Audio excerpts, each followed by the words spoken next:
이번 주 증시도 여전히 금리 인상이라는 하나의 키워드를 가지고 연준의 발언에 주목이 될 것 같습니다. 자, 일단 연준 위원이 내년도에 금리 인상할 것이다 그런 얘기를 했는데 뭐 별로 놀랍진 않죠. 2023년까지 두 번의 금리 인상이기 때문에 2023년에 할 수도 있고 아니면 내년도에 할 수도 있다는 얘기죠. 하지만 우리가 생각해야 될 것은 테이퍼링이 먼저 앞서서 시행되어야 되기 때문에 내년도 금리 인상 같은 경우도 하반기에나 가능하지 않겠느냐 이렇게 볼 수가 있을 겁니다. 자, 일단 이번 주 상황들 어떻게 돌아갈 것인지 알아보도록 하겠습니다. 암호화폐에 대해서 변동성이 커지고 있습니다. 중국 쪽에서 채굴에 대한 금지가 떨어지면서 급락했었던 부분들이 저가 매수를 통해서 다시 반등하기도 했었고요.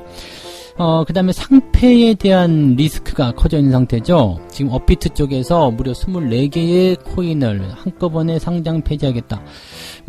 여기뿐만 아니라 이제 여러 군데에서 지금 여러 가지 이슈들이 나타나고 있는데요. 자, 암호화폐 관련한 부분에서 변동성은 증시에 어떤 영향을 줄 것인지 알아보겠습니다. 카카오와 네이버 최근에 이제 계속 주가가 올라가면서 증권사에서 추천주에 연일 이름을 올리고 있습니다. 자, 투자자들이 가장 궁금해하는 것, 더 올라갈 것인가, 그리고 그것보다 더 궁금한 거, 지금 매수해도 됩니까? 이제라도 사도 괜찮겠습니까? 조금 더 사도 되겠습니까? 이런 부분일 텐데 종목 진단을 충분히 해드리긴 했습니다만 그래도 부족하신 분들 계실 것 같아서 자, 증권사 리포트와 함께 어떤 식으로 봐야 되는지 알아보도록 하겠습니다.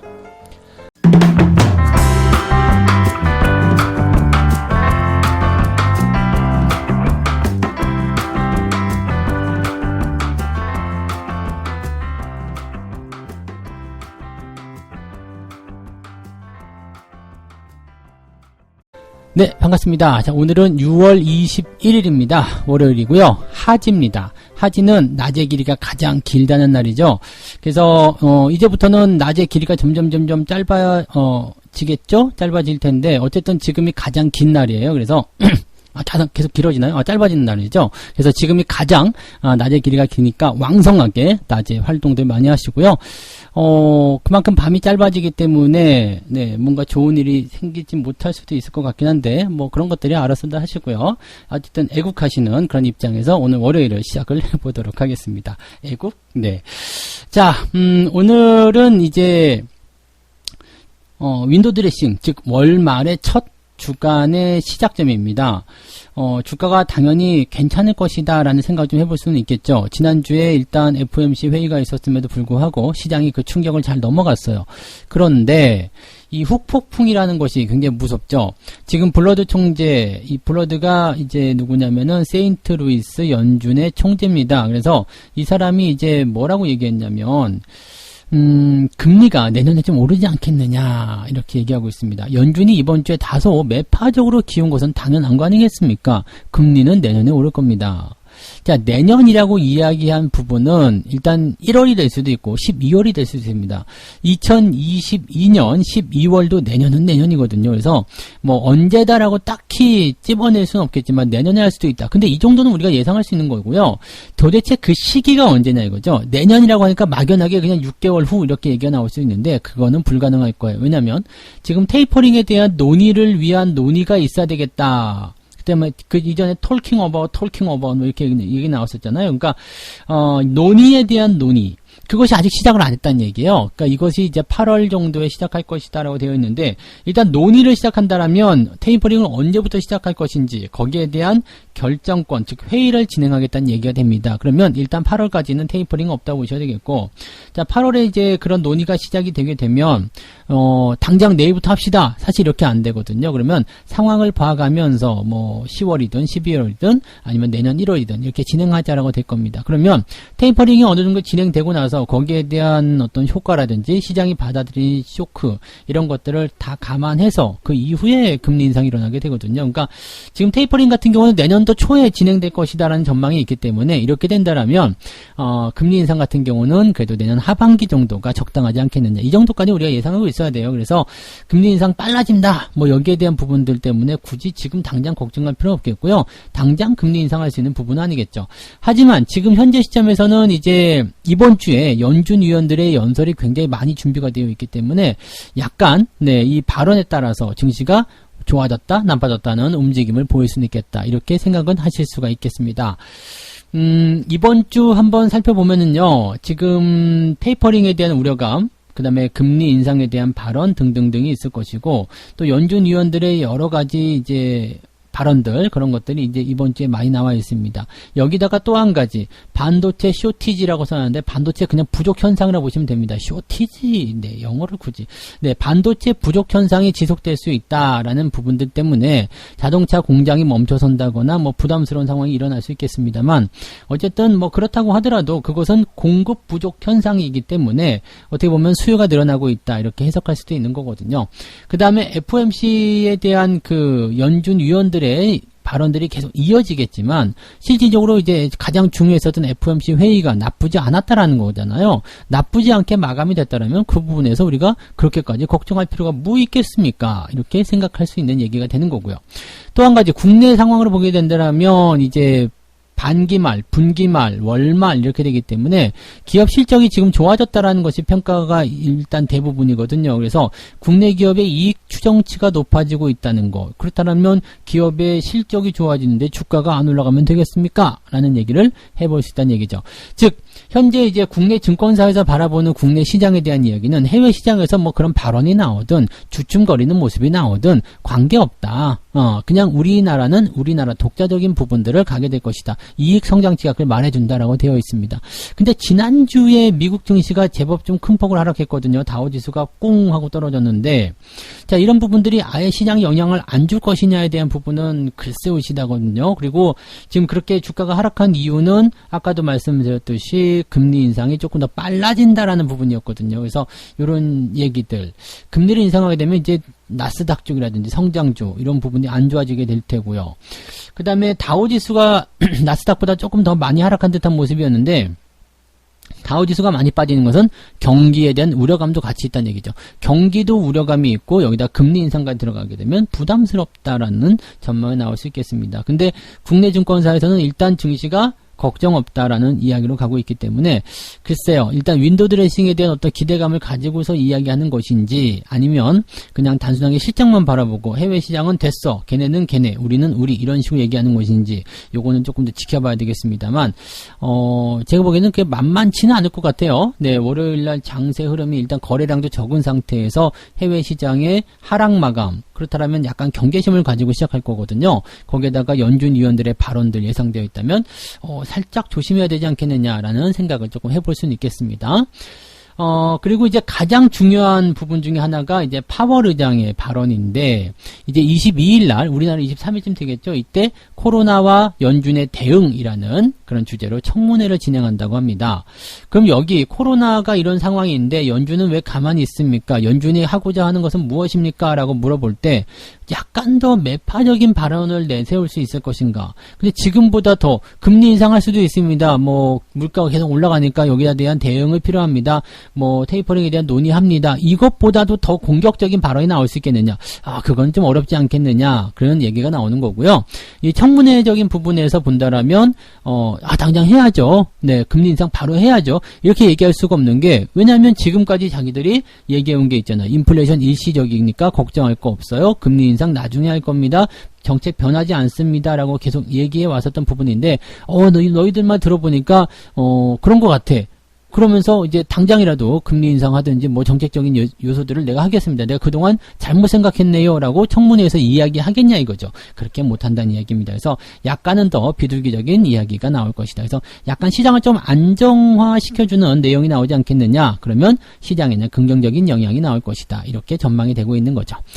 자, 그 다음에 경제지표 같은 경우는 이제 구매관리자지수, PMI 지표가 발표가 되는데, 뭐, 특이한 건 없을 것 같아요. 특이한 건 없을 것 같고, 국내 지표도 이제 6월달 수출입 현황이 이제 나오긴 하는데, 수출이 30% 정도 증가했을 것이다. 뭐, 이런 전망들 나오고 있다고 하니까, 경제지표에서 가져오는 불안감은 없을 것 같아요. 그리고 이번 주는 특별하게 발표되는 경제지표상에서의 부담감은 없기 때문에, 연준 위원들의 발언, 그 다음에 파월 의장의 발언, 이게 가장 중요할 것 같고, 향후의 정책을 어떻게 만들어 가겠다, 요것이 이제 시장에 영향을 미칠 것이다.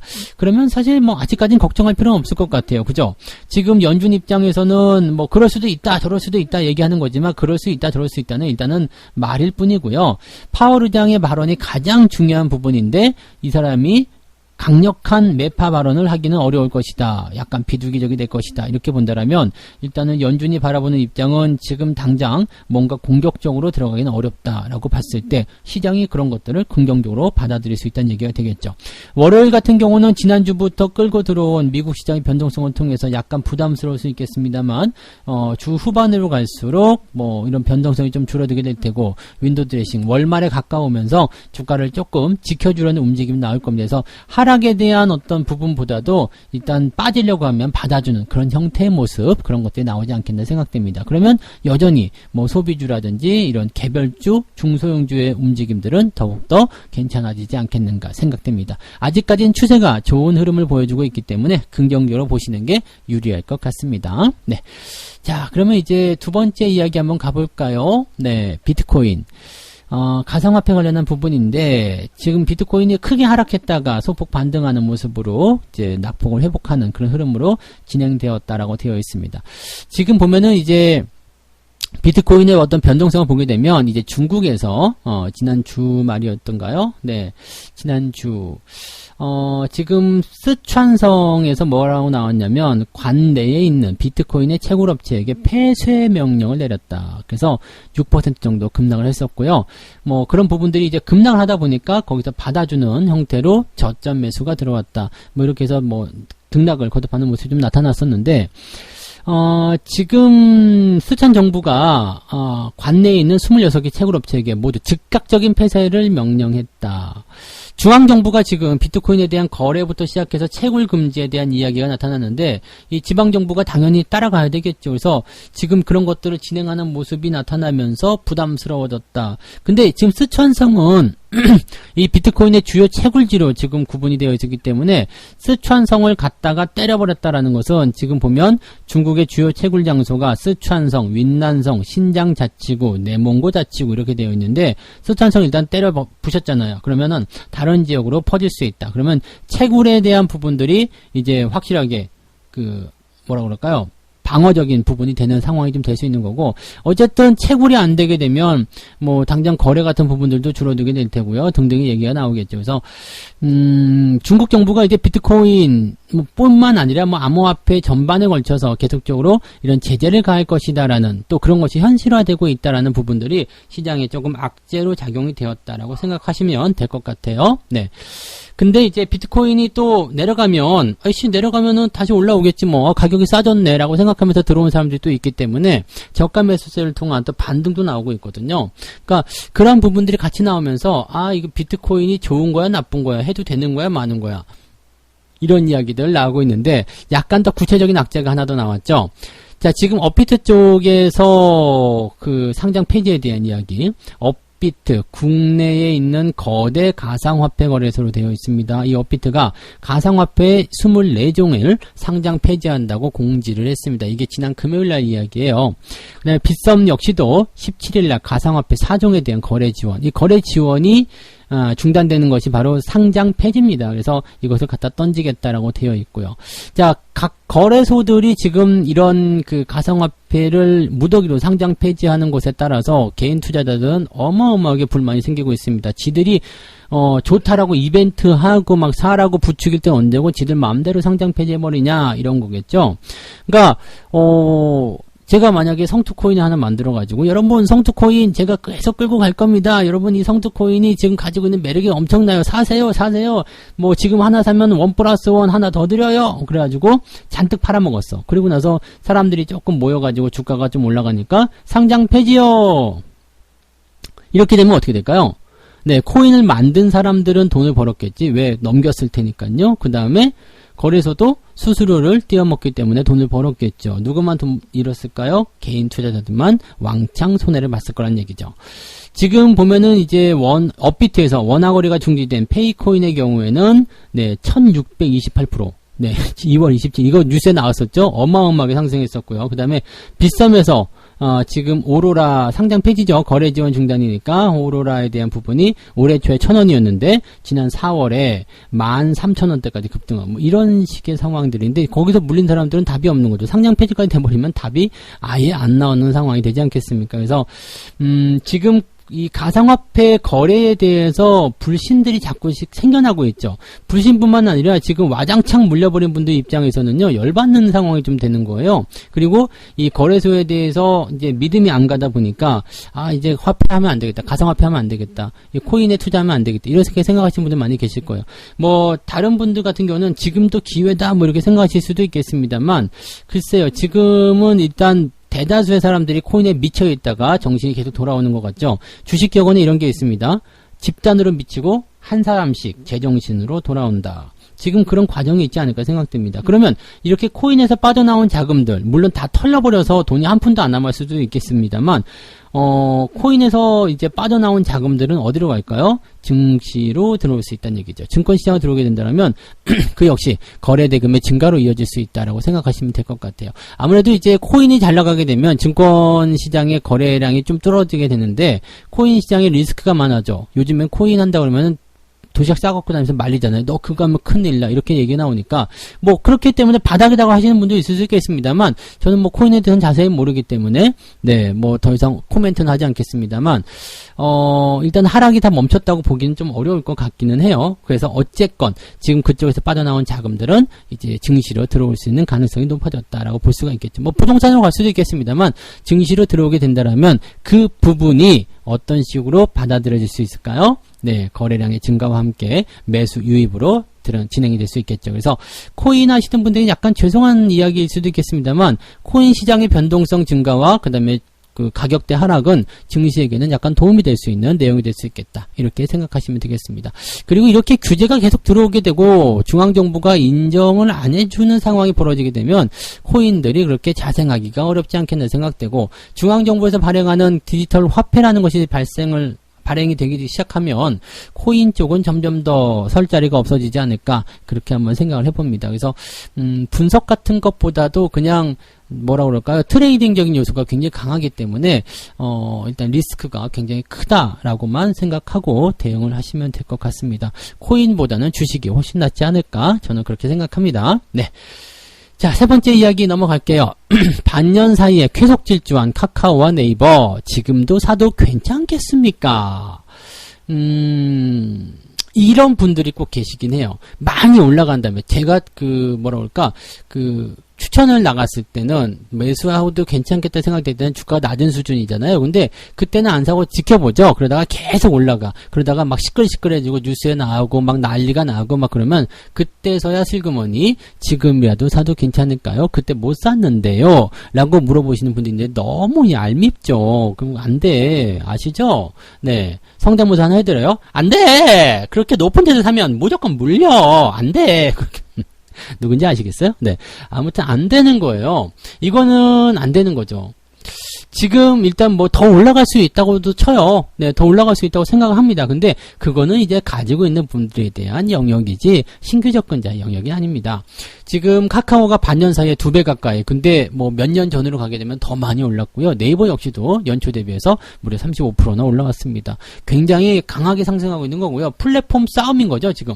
네이버와 카카오의 플랫폼 싸움. 근데 네이버 같은 경우도 이제 한 방을 많이 준비하고 있기 때문에 카카오를 뭐 이렇게 밀어내고 자기가 위쪽에서 계속 군림할 수 있을 것이라는 전망도 나오고 있습니다만, 제가 보기에는 지금은 카카오가 조금 더 유리하다라고 생각이 듭니다. 네이버가 지금 공격적인 쇼핑 부문의 확대 전략, 그래서 같이 수혜받는 게 CJ 대한통운, 택배사 이런 것들이었죠. 그리고 야후재팬과의 라인 합병 이런 것들에 대한 시너지, 이것도 예전부터 나왔었던 이야기였죠. 그래서 지속적으로 성장할 수 있긴 했는데 요거 위쪽에 매물대가 너무 많아요. 그래서 요 부분은 이제 차트적으로만 본다라면 올라갈 때 상당히 어려움이 있을 것이다라는 생각이 좀 있겠죠. 올라가더라도 천천히 가든가 아니면 또 한번 매물대에 대한 정을 받고 움직이는 상황이 있을 수 있다. 자, 그런데 카카오 같은 경우는 지금 높은 성장세, 지금 매출액도 계속 늘어나고 있고요. 카카오뱅크, 이 자회사에 대한 상장 기대감. 이거는 엄청난 거거든요. 그래서 아마도 지금보다는 추가 상승을 더 보여주지 않겠느냐라고 생각됩니다. 실적 좋지, 자회사 좋지, 지금 현재 추세 좋지. 그렇다면 더 올라갈 수가 있겠죠. 그러면 여기서 가장 중요한 거, 증권사에서 리포트가 네이버나 카카오에 대해서 계속적으로 추천이 나오고 있는데 여기에 대해 고평가에 대한 우려감도 당연히 나오죠. 왜냐하면 증권사들이 제시한 목표 주가를 다 뛰어넘어 버렸거든요. 지금 카카오 같은 경우는 증권사 제시 목표 주가가 143,000원인데 지금 20일 현재 기준으로 종가는 155,500원. 네. 그러니까 18일 지난 금요일 날 종가가 되겠죠. 155,500원. 그러면 뭐예요? 넘어간 거잖아요, 일단. 그러면 증권사에서 리포트를 다시 쓸 수도 있겠고요. 목표 주가를 이렇게 뛰어넘어갔다. 그러면은 목표 주가보다 더 높은 가격이 형성되어 있으니까 이제 매도합시다 라고 얘기가 나와야 되는데 증권사에서는 아예 목표 주가를 또 올리겠죠. 그래가지고 이 매도 의견은 절대 없죠. 그래서 그런 부분이라 생각하시면 되고, 네이버 같은 경우도 지금 목표 주가가 497,000원. 자, 그러면 지금 이 카카오와 네이버 둘 다 일단은 플랫폼에 대한 기대감과 앞으로의 성장 기대감 등등에 대한 포지션들이 있기 때문에 성장할 수 있는 기회는 충분히 있습니다. 그런데 매수에 대한 부분들이 분명히 증권사를 통해서 추천주로 나오고 막 그럴 텐데 지금 사도 되나요? 라는 질문에 그게 답이 될 수 없을 것 같아요. 지금 일단 더 올라간다 쪽에는 베팅을 할 수 있을 것 같긴 합니다. 가지고 계신 분들은 그래서 홀딩 전략을 더 유지하시는 게 맞는데 신규 조건 들어갔을 때 지금 현재 시점에서 얼마만큼 수익을 낼 수 있을 것인가, 그 다음에 이격도가 벌어진 상태에서 나타나는 리스크는 얼마만큼인가, 이런 걸 고려하셔야 되거든요. 그래서 지금 네이버와 카카오 같은 경우는 이제 조정에 대한 부분들이 만들어지기 전까지는 매수를 접근하시기가 상당히 까다로워졌다라고 생각하셔야 될 것 같습니다. 그렇기 때문에 지금 현재 시점에서는 신규 접근 들어가시는 건 조금 부담스러워요. 그래서 나는 꼭 사고 싶다 그런 분들은 조금만 사놓고 상황을 보면서 비중을 늘려가는 그런 분할 접근을 생각하시는 게 좋을 것 같고요. 가지고 계신 분들만 일단은 확인해 보시는 게 좋지 않을까 이렇게 생각해 봅니다. 그래서 신규 접근에 대한 부분들은 조금 주의해 보자 그 말씀 드려봅니다.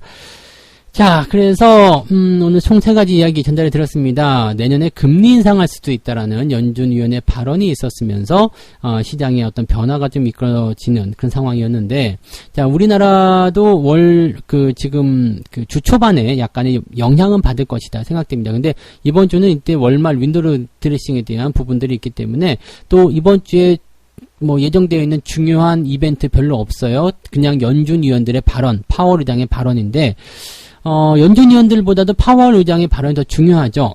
근데 이 파월 의장의 발언이 일단은 매파적인 것보다 비둘기적인 요소가 더 강할 것이다. 그래서 긍정적이다. 이런 얘기가 일단은 나오고 있다. 보시면 되겠고요.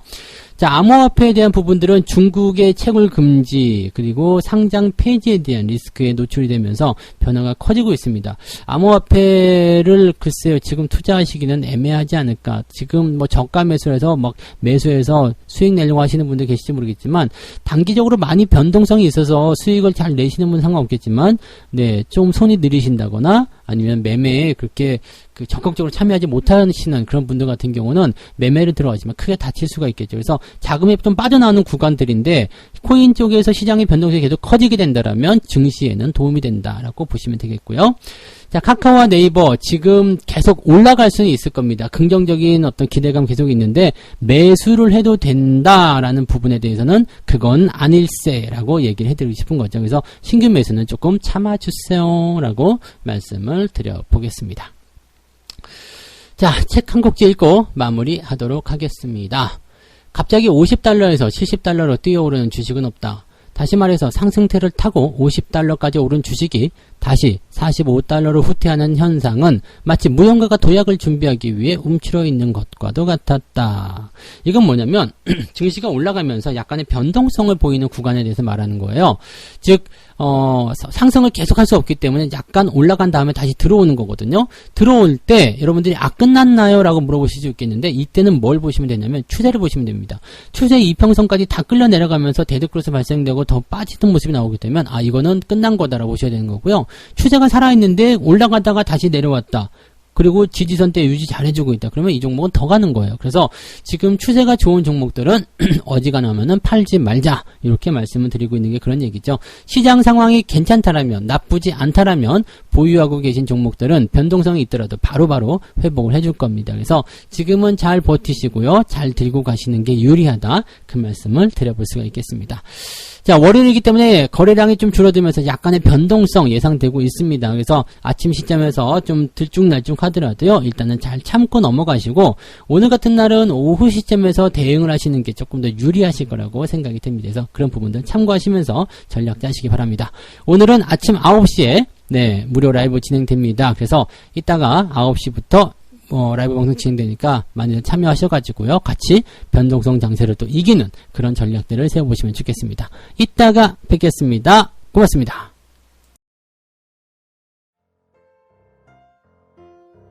본 방송에서 제공되는 모든 정보는 투자 판단의 참고 자료이며 투자의 최종 책임은 본 방송을 이용하는 본인에게 있습니다.